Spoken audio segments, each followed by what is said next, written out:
If you are a B2B service-based business and you are looking to gain clients, create more impact and more revenue in your business, to amplify your marketing message with Campbell Rapin. This week, we're going to take you through to build an audience of buyers, mastering your marketing message, and making that convert consistently well on the inside.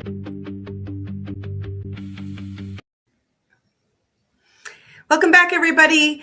Have you ever felt like you were winning in so many ways on paper, and yet behind the scenes in real life, you hear a different story?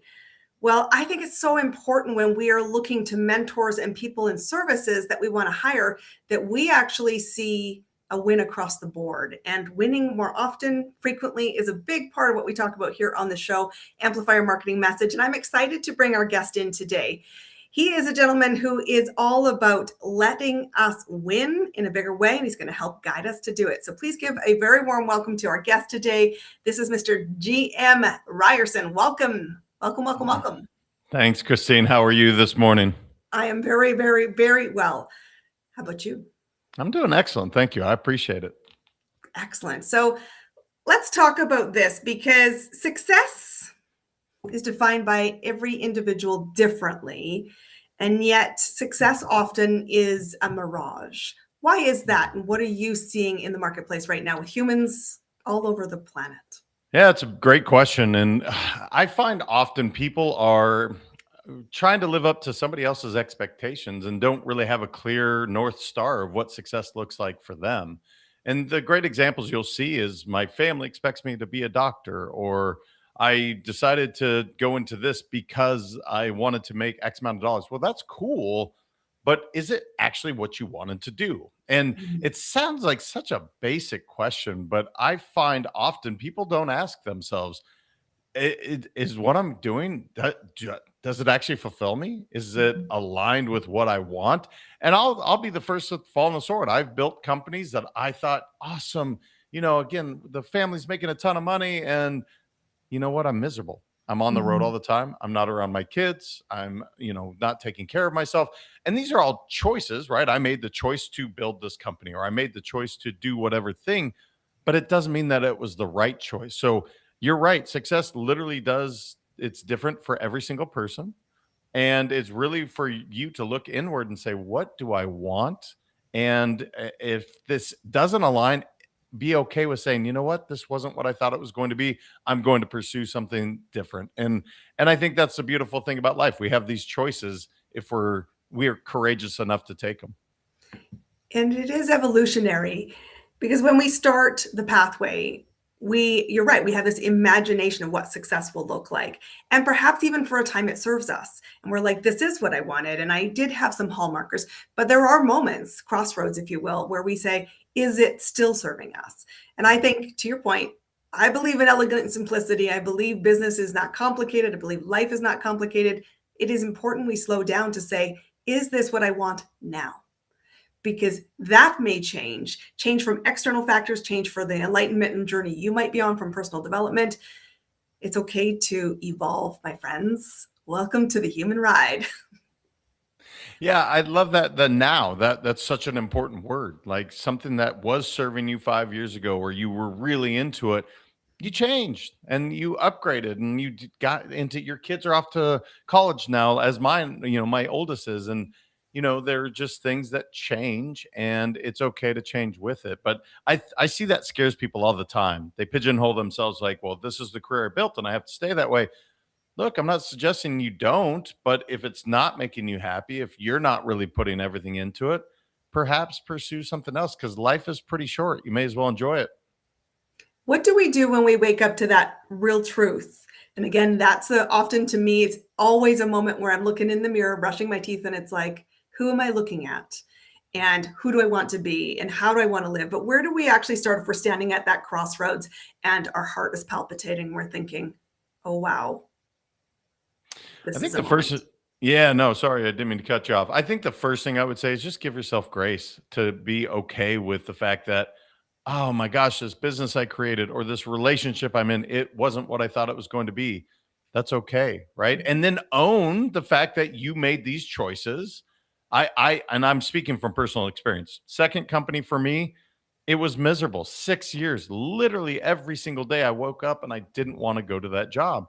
And we were making a ton of money. It wasn't anything to do with that, but I was making that choice. And the moment I actually looked in the mirror and said, you know what? You're making this choice to be in this. You can also make the choice to do something else. There's such an empowering feeling that goes into it. I'm not suggesting it's easy, right? Mhm. Because you have so much Thankfully. striving. Yeah. Yeah, that's right. But just look and owning it and saying that's okay. And I'm okay with doing something different. That mindset is very, very difficult for some. For some, it's easy. They're used to change, and that's cool. But I know for me at that time, that was a big thing to just look, own my responsibilities. These are my choices, and then be okay. Give myself the grace to say, okay, cool. What do I want? And start really looking internal for what that is. You had an interesting comment when we were chatting before we came on screen here, and it's about this idea that you don't need a strategy. You need a standard. And I want to talk this conversation around standards because I know I have fascinating conversations with fellow entrepreneurs around, do we have a standard and is it high enough? So let's talk about this because people are going to go, ooh, that word. And I'm like, yes, we're really going there.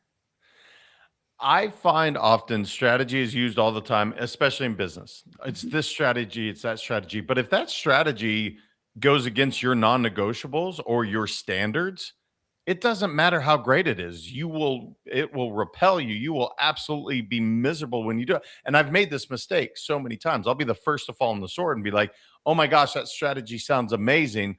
Oh, that means I'm going to be on the road 3 weeks out of the month. Well, maybe that's not the strategy that makes sense for my non-negotiables, because my non-negotiable is freedom of time, freedom of choice, freedom to create and make whatever I want. And if I'm on the road constantly, I can't do that. That takes away my freedom of being with my kids. It takes away the freedom of going to their ball games. So the strategy may be incredible to build the business, but it's going against my standards or against my non-negotiables. That's where you need to slow down and say, you know what? That might be a great strategy, but that doesn't work for what I'm looking for. Ultimately, my non-negotiables are, again, for me, it's freedom. It's love, it's fun, happy, healthy, wealthy are really the three. I look at those things, and if any of those things get in the way of those, it doesn't matter how good the strategy is. I'm not going to do it.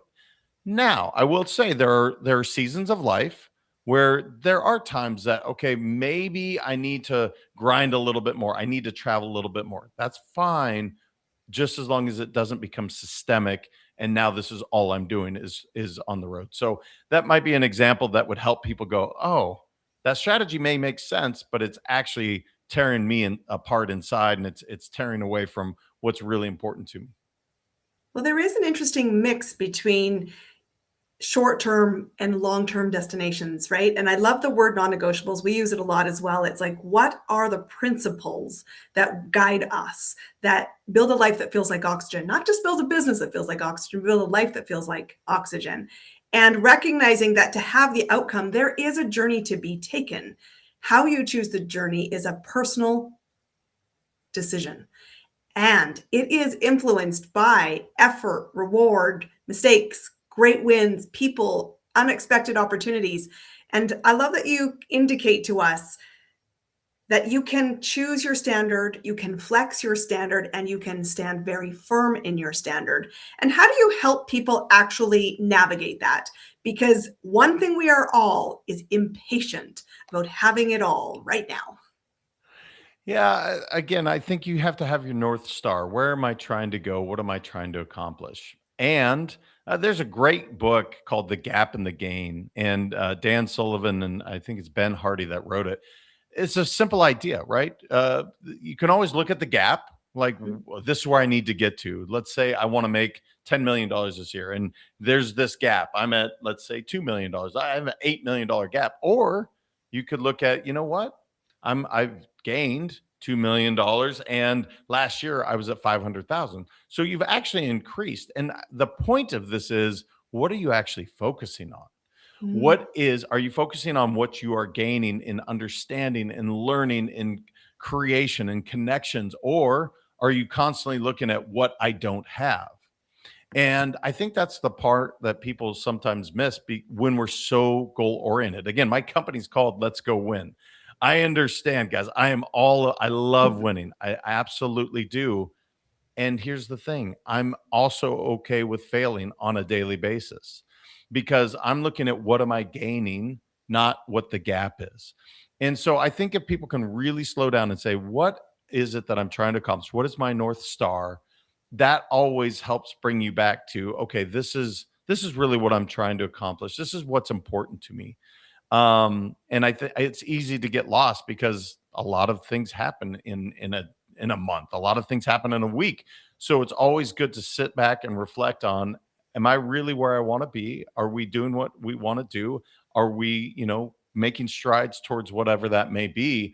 And oftentimes you're going to get some great answers. But if you're looking at, oh, a year from now, yeah, you're probably far behind. We're in April. So your goal in the end of December, yeah, you got a ways to go.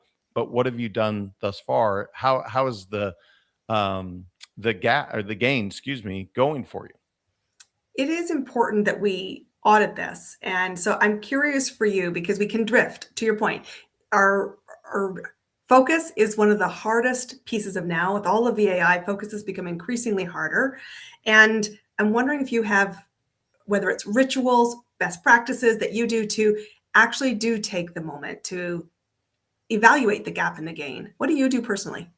Yeah, so I have four non-negotiables every morning that keep me grounded, and then I have a process that I do every evening. They're very simple. So I do 11 minutes of yoga, 11 minutes of meditation, 11 minutes breath work, and 7 minutes of qigong. That is my non-negotiable. That is my sacred time. No one gets in that 40 minutes. That is mine. That keeps me grounded and allows me to show up as the best version of me. In the evening time, I have my journal, which happens to be right next to me because I was writing in it this morning. And that allows me to reflect on, how did the day go? How did I show up? Did I actually do what I set out to do this morning? And again, it's not to judge, it's rather to just sit back and reflect and say, am I actually pursuing what I want to pursue? Am I doing the things, or is this the wrong goal altogether? Which oftentimes you'll find if you're resisting a lot, maybe it's just not the right time. And so those two things in the morning and in the evening just allow me to stay present, to say, you know what, I am in the right place. I am making strides in the right direction. Without it, it's amazing how quickly you're like, oh my gosh, I just what we're halfway through the month and what happened? I didn't accomplish anything I wanted to do. That's because you didn't slow down just to check in and say, yeah, I'm on course, or I need to shift. So those are the things that I do to keep me grounded. I appreciate you sharing that. It's so important to recognize to have what you want, you must measure where you're at and spend time in the vision of, am I living in the non-negotiables? And that is, I always think there's a really interesting take that we have. Many of us hate the word accountability. And I remember many years ago meeting an incredible business owner, and she said something to me that was really profound. It lingers to this day. Accountability, if you go back to the Latin word of it, is just measurement. There's no judgment part of it. So to your point, I'm not judging myself. I'm taking stock. I'm having the discipline. And guess what? I also then have immediate places for course correction, which means I love my life more in the short term and in the momentum I build step by step. So you believe that people are interested in getting what they want, but they're not always committed to it. How come this exists? Because this is exactly the gap in the gain. What's Yeah, the difference, and it's how do we know if that's us?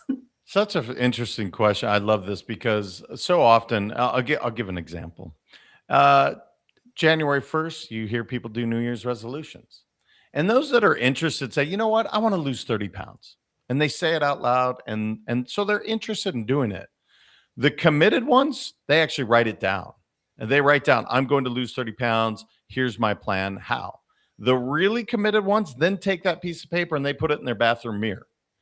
And the reason this is important, the difference between being interested, like just saying it out loud, or looking at it every single day, the committed ones, you're 80% more likely to accomplish that goal just by writing it down and putting it in your bathroom mirror. That commitment is so much different than just haphazardly saying, yeah, I'm interested in losing 30 pounds. So it's such a small act. It just writing it down and looking at it every single day. And yet, if people listening right now, and again, guys, this isn't a judgment, but how often have you looked at your goals? How often did you look at what you really said you were committed to at the beginning of your month, of your year? And oftentimes, it's I had that. Oh yeah, I put it in the drawer somewhere. Yeah, that's the challenge because life is going to happen.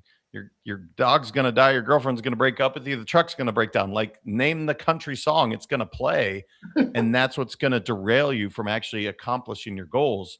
The committed ones go through all that, but they're so focused because they can see them on a daily basis. So it is a simple act, but I often see the interested ones, I didn't lose the weight. I don't know why. The committed ones that wrote it down, looked at it, actually did the actions, they lost the weight and they're happy. So it's a simple act, but oftentimes people don't do it. No, they really don't. And the results prove it. And there is an honesty of that moment. So take the insight that JM is saying and write down your goals. Make sure there's proximity to them. And it isn't to set it and forget it, because your set it and forget it is the problem. But if you have non-negotiables and you say, am I moving in the direction? Am I auditing how this is performing? Your results will be more satisfactory and less of a gap than maybe they are today. And I love this idea. I always tell my clients, you have to be committed past the point of convenience in order to create momentum. It's a great saying and absolutely correct. Look, it's never going to be perfect. That's the other thing, right? If we wait for it to be perfect, it's never going to happen. Life will happen, adversity will strike you. But if you're really committed, none of that matters. And it doesn't mean that we don't adjust speeds, but we do also take stock of, to your point, intentionality, I think, is the key to this. And that way we really have a life on paper that looks as good in real life because it's congruent. It is in sync. It's working in momentum together.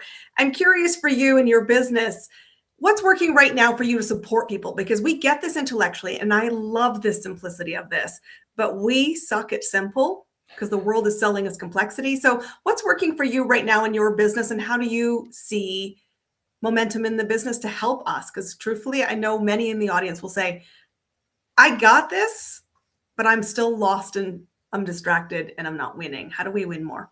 Yeah, so I actually every company I advise, I help them with the one sheet. And it is literally the most simple thing in the world, and yet most companies don't have it.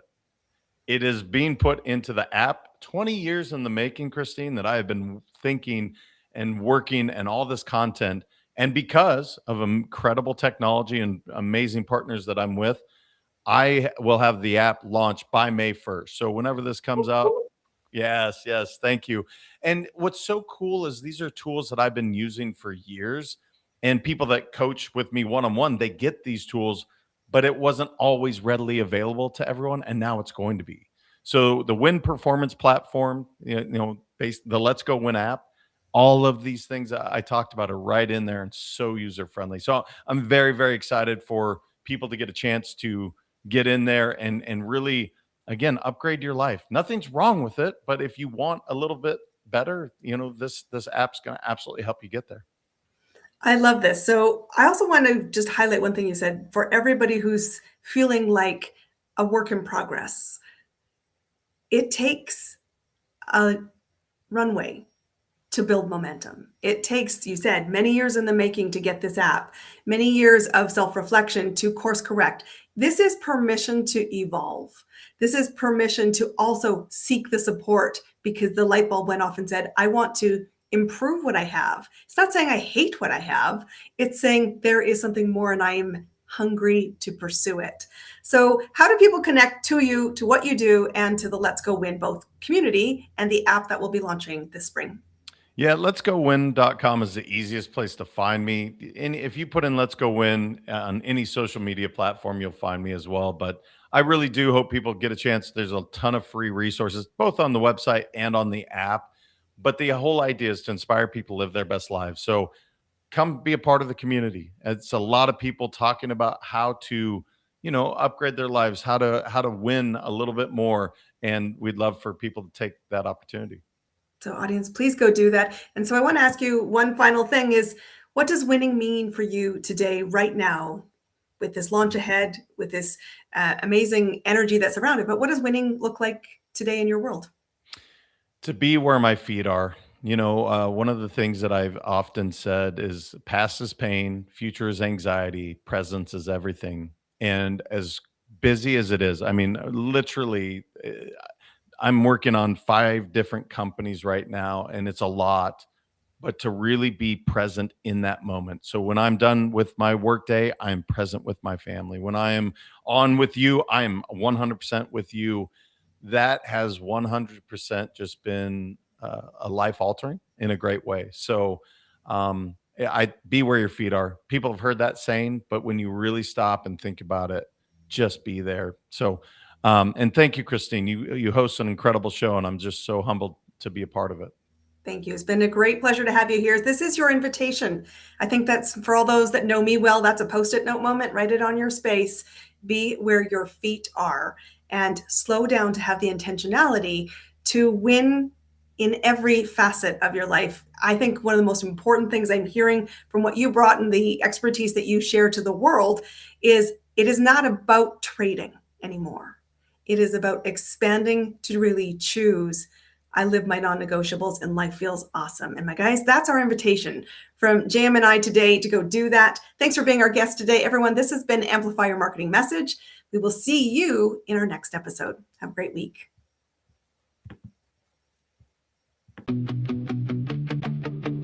That's a wrap on another amazing episode of Amplify Marketing Message with me, your host, Campbell Rapin. Be sure to subscribe on your favorite platform so you don't miss an episode. And visit ChristineCampbellRapin.com/podcast to get a source on how to map your marketing